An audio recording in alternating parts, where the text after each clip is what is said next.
to my channel and welcome to today's video. Today's video is going to be my May book haul. So I don't actually have too many books to haul for the month of May. I was fairly restrained. I do have, obviously, you know, some people will think that this is a lot of books, but in comparison to some of my previous months, this is not a lot.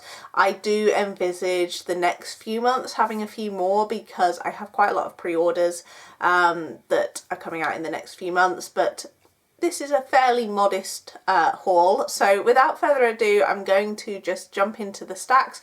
I've split them out into a few different categories, so we're just going to dive on into them. So first up, let's start with my charity shop books.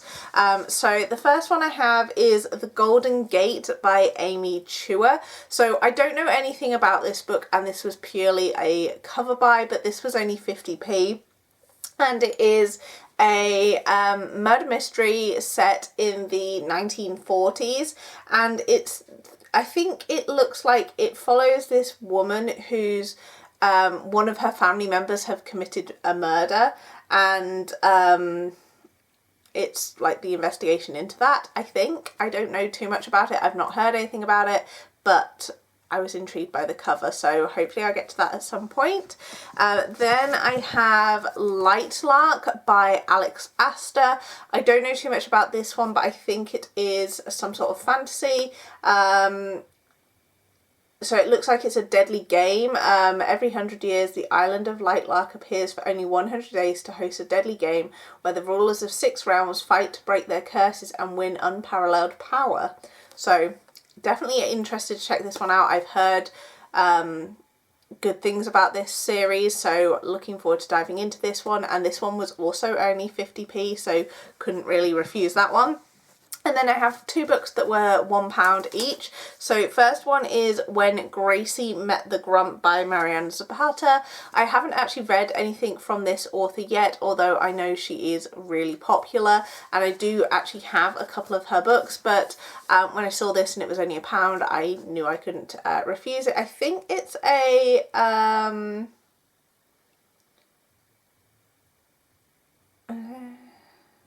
so it looks like it's a superhero romance, and from the author of the animated so I was TikTok slow burn romance.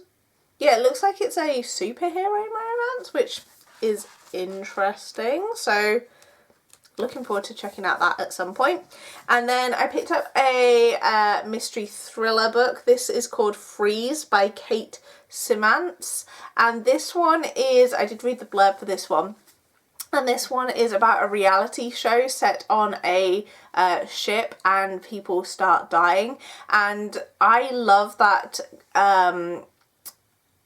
isolation trope that you get in mysteries. That's one of my favourite things, when they are all isolated and people start mysteriously dying. That is one of my favourite things to read in mysteries, so I'm really intrigued by this one, and I really liked the cover as well. And as I say, that was only £1.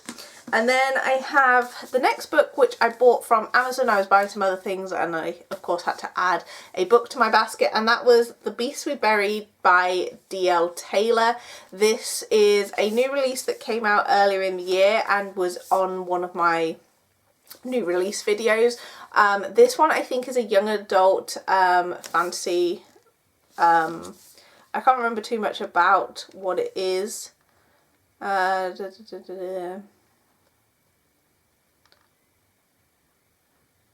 Yeah, I don't know too much about it, but I really like the cover, and I don't think that this was too expensive when I bought it. I think it was on some sort of offer, so glad to have got that one in my collection. Then we have my subscription box books. So I have the Afterglow subscription and the Afterlight subscription. So for Afterglow, which is Mills and Boon subscription, and I got their this month's books, which is Much Ado About Hating You by Sarah Achave Smith, which is a workplace romance. It says it's a workplace romance, forbidden romance, and opposites attract, and I just love that cover. That cover's great. So looking forward to diving into that one. And then I also have Not So Fast by Karen Booth, and this is an F1 romance, so looking forward to checking this out. I've been reading a few F1 romances recently, and this one says it's a sports romance, enemies to lovers and spicy on the back, because it lists out the tropes there. So definitely looking forward to checking out those two at some point. And then for my Afterlight book, I have Any Trope But You by Victoria Levine, and this is a very wintry cover. I do believe that it is just wintry, it's not like Christmassy, but I love this gorgeous edition. And let's just have a quick look at the naked hardcover. Oh yes, it is beautiful. I'll show you the front and the back, and then the end pages as well, because the artwork in here is really pretty.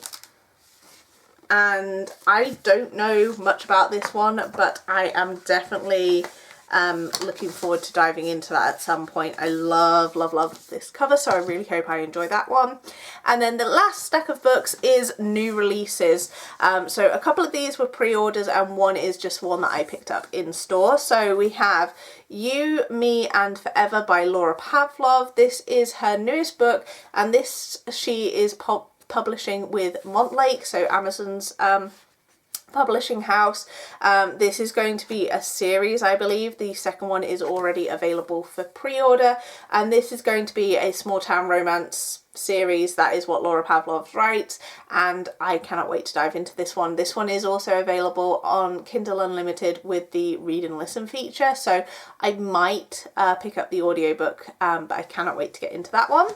Then I have The Tenant by Frida McFadden, and this is the Works special sprayed edge edition that they have done. I love this sprayed edge edition. I love the colours on this one, and I cannot wait to read this one. I've heard a lot of people say really good things about this one, so we'll see. And then the last book I have to show is The Night and the Moth by Rachel Gillig, and this is the Waterstones sprayed edge edition, which I really love. And I am really excited to read this one. I haven't heard too many people talking about this one. I know people have been like saying they're excited for it, but I've not heard too many people who have read this talking about it. So I'm definitely interested to see what I make of it. And yeah, I will hopefully be getting to it soon, but we shall see. And they are all of the books I purchased in the month of May. So as I say, not too many books there. I hope you guys enjoyed this video. Let me know what your favourite book was that you purchased in May. I nearly said March then. And I hope you guys enjoyed this video, and I will see you guys in my next one.